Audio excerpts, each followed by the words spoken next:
नमस्कार। अब अध्ययन करेंगे जॉर्ज केली के सिद्धांत का। पीसीटी का सिद्धांत इन्होंने दिया था, आपका पर्सनल कंस्ट्रक्ट थ्योरी, आपका व्यक्तिगत रचनात्मक सिद्धांत इन्होंने दिया था। इनके सिद्धांत को इसलिए भी अध्ययन करने की आवश्यकता है क्योंकि विभिन्न जो मनोविज्ञान के पक्ष हैं जिनसे संबंधित अलग अलग मनोवैज्ञानिकों का वर्गीकरण किया गया है, उसमें जो कंस्ट्रक्टिविज्म है, आपका संरचनावाद है, उसमें इनका बहुत ही महत्वपूर्ण योगदान है। इनकी थ्योरीज में पूरी तरह व्यक्तिगत जो आपकी चीजें हैं, जो पर्सनल आपके ट्रेड्स, आपके स्कीमाज हैं, वो आपको उसको ज्यादा महत्व देने के साथ साथ उसमें कैसे आपके संवर्धन होते होते व्यक्तित्व का, संपूर्ण व्यक्तित्व का निर्माण होता है, उसकी इन्होंने बात कही। साथ ही साथ एक नया टूल जो आप शायद आपने सुना हो, रिपोर्टरी ग्रेड, इन्होंने जो उसको इन्वेंट किया, उसकी भी हम चर्चा करेंगे। और इनके सिद्धांत में कैसे कहा गया कि व्यक्ति किस प्रकार का व्यक्तित्व अपने अंदर प्रस्फुटित करते हुए उसको संशोधित करता है, उस पर भी हम चर्चा करेंगे। तो जॉर्ज केली का जो सिद्धांत है वो नैदानिक और रचनात्मकवाद का सिद्धांत है। इन्होंने क्योंकि गाइडेंस ऑन काउंसलिंग पे भी काम किया था, तो और इनकी जो थीसिस थी वो शंकु के अवकाश समय में जो उनके क्रियाकलाप है उस पर थी। तो इन्होंने प्रत्येक मतलब एक तरह से केस स्टडी आप कह सकते हैं, केस स्टडी नहीं था लेकिन हाँ, उन्होंने उस चीज को देखा, महसूस किया कि कैसे कैसे हमारी जो चीजें होती हैं, हमारे व्यक्तिगत हमारी जो जन्मजात अभिवृत्तियां हैं, उसमें कैसे हमारे वो स्कीमाज होते हैं, कितनी पूर्व भ्रांतियां, त्रुटियां होती हैं, वो स्कीमाज का रूप ले लेती हैं और बाहरी परिपेक्ष में जब वो चीजें जुड़ते कैसे उसमें संशोधन होता है और कैसे एक संपूर्ण व्यक्तित्व का निर्माण होता है। इनके सिद्धांत पर अगर हम चर्चा करें तो इन्होंने जो इस उपकरण की बात कही थी वो थे आपका रिपोर्टरी ग्रिड। रिपोर्टरी ग्रिड जो था ये एक संप्रत्य मानचित्र और सिमेंटिक ढांचा का नेटवर्क होता है, एक मैट्रिक्स था, इसमें रोज और कॉलम होते थे। हालांकि किसी चीज को डिनोट करने का ये मेथड था, जो मेथड था वो लगभग साक्षात्कार में ही इन्होंने ज्यादा किया था, लेकिन जो उसमें ग्रिड थे उसमें रो था वो संरचना बताता था और कॉलम था वो तत्व बताता था। और इन्होंने पूरी एक मैट्रिक्स के जरिए किसी व्यक्ति के व्यक्तित्व को पूरी तरह से परिभाषित करने का और समझने का प्रयास किया था। इनके सिद्धांत में अगर बात करें तो इनका सिद्धांत था कि विचार सबके व्यक्तिगत है, सबके अपने अपने विचार होते हैं, प्रत्येक मनुष्य का व्यक्तिगत अपना विचार होता है। मानसिक उस विचारों से क्या करते हैं, मानसिक योजना हम बनाते हैं। मतलब जैसे जैसे एक विचार हमारा प्रस्फुटित हुआ हमारे दिमाग में, तो हम उसके हिसाब से अपनी क्या करते हैं, मतलब कॉग्निटिव जो हम एक प्लानिंग करते हैं कि हमको किस प्रकार से व्यवहार करना है। उसमें जो हमारी भावनाएं होती हैं, जो स्थितियां होती हैं, जो आसपास की कहें या आंतरिक जो उमड़ता है हमारे अंदर, वो चीज उसको बहुत प्रभावित करती है। मतलब जब आप मानसिक योजना बनाते हैं तो जो आपका इमोशनली और आपके जो पर्सपेक्टिव्स हैं वो उसको इफेक्ट करते हैं। और उसके बाद अनुभव, विश्वास, आपके जो एक्सपीरियंस जो आपके होते हैं उसमें विश्वास का आधार होता है। मतलब आप एक्सपीरियंस बेस में करते हैं कि क्या चीजें कैसे हो रही हैं, वो अनुभव के द्वारा आप क्या करते हैं, एक विश्वास का निर्माण करते हैं। व्यक्तिगत निर्माण प्रत्येक व्यक्ति की व्याख्या व मूल्यांकन कर विकसित होती है। जो व्यक्तित्व है वो हमारा अपनी जो व्यक्ति की पर्सनल जो व्याख्या है या अपना जो मूल्यांकन है, इसको विकसित करता है। और साथ ही साथ इन्होंने ये भी कहा कि जो जैसे कि जो हमारे पक्षपात होती है, त्रुटियां होती हैं, गलतियां होती हैं और गलत निष्कर्ष होते हैं, वो सब क्या होते हैं, हमारी स्कीमा से संगठित हो जाते हैं और हम एक सीमित प्रक्रिया करते हैं। मतलब हमारी जो खुद से, क्योंकि जब तक हम समाज के संपर्क में, लोगों के संपर्क में और बाहरी परिवेश में नहीं जोड़ेंगे तो हम एक कहते हैं ना कि कूपमंडू उस टाइप का, मतलब हमारी मानसिकता एकदम संकुचित रहती है, जो सबकी नहीं, जैसे किसी के अंदर ज्यादा कम या किसी की कम।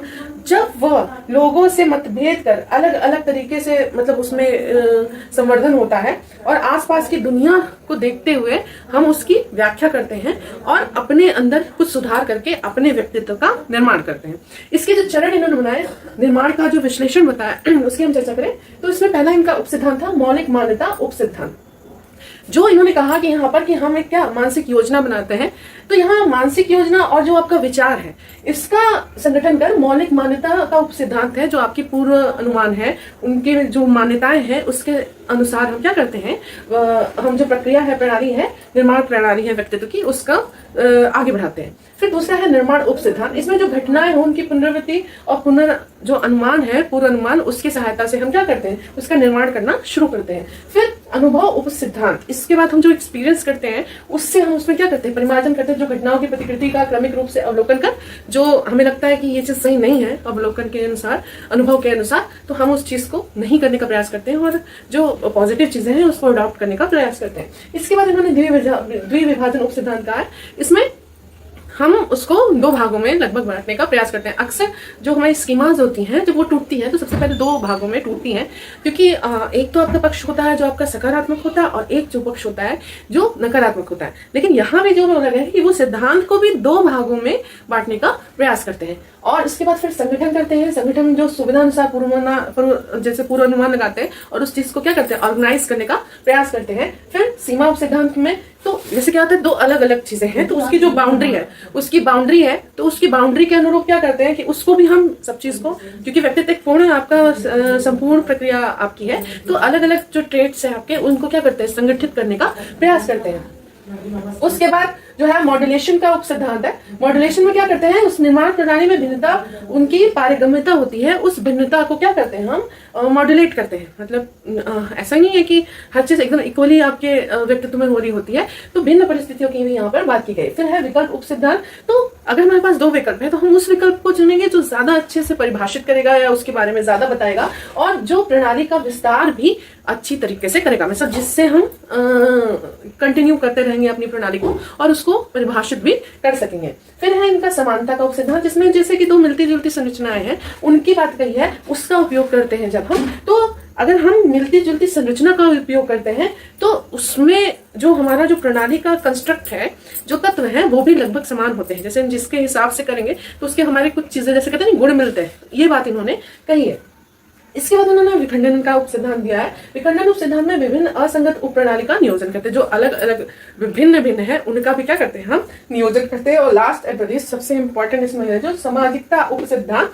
इन्होंने इसका कहा कि जो दूसरे के निर्माण की प्रक्रिया की व्याख्या करते हैं, मतलब जो एक दूसरे के, जैसे हम आपके और आप हमारे, तो उसको भी यहाँ पे हम अपने व्यक्तित्व में शामिल करते हैं। जैसे हम आपके भी कुछ निर्माण प्रक्रिया के तत्व अपने में समाहित करेंगे और उसी हिसाब से हम अपनी व्यक्तित्व का निर्माण करते हैं। तो ये इनकी पीसीटी और जो कह सकते हैं कि व्यक्तिगत रचनात्मक सिद्धांत है उसके मूल तत्व है। ज्यादातर इनको जैसे क्वेश्चन ये भी आता है कि पीसीटी का सिद्धांत किसने दिया, या आपको रिपोर्टरी ग्रिड क्या है, या ये कौन से मतलब आप कह सकते हैं रचनात्मकवाद के अंतर्गत इनका नाम आ सकता है। लेकिन इनके सिद्धांत को भी समझना बहुत जरूरत है, क्योंकि इनका जो सिद्धांत है वो वास्तव में हमारे अंदर जो प्रक्रिया हो रही है उसको समझाने का बहुत ही बेहतरीन इन्होंने प्रयास किया है। और रचनात्मकता जो है वो हमारे अंदर किस प्रकार से हमारे व्यक्तित्व का निर्माण है, अगर हम इसको समझें और इसके जो अवगुण है, जो निगेटिव पॉइंट्स है, उसको हटा के और एक्सेस पॉजिटिव टर्म हम अपने अंदर लाएंगे तो धीरे धीरे हमारा व्यक्तित्व और परिमार्जित और परिष्कृत होता जाएगा। इसी के साथ ही जैसा व्यक्तित्व है वैसा आपका आचरण है, जैसा आप व्यवहार करते हैं उसी प्रकार का आपका अधिगम भी वैसे प्रभावित होता है। तो ये सारी चीजें हमारे जीवन से जुड़ी हुई हैं, इसलिए हमें इन सिद्धांतों का जो है अध्ययन अवश्य ही करना चाहिए।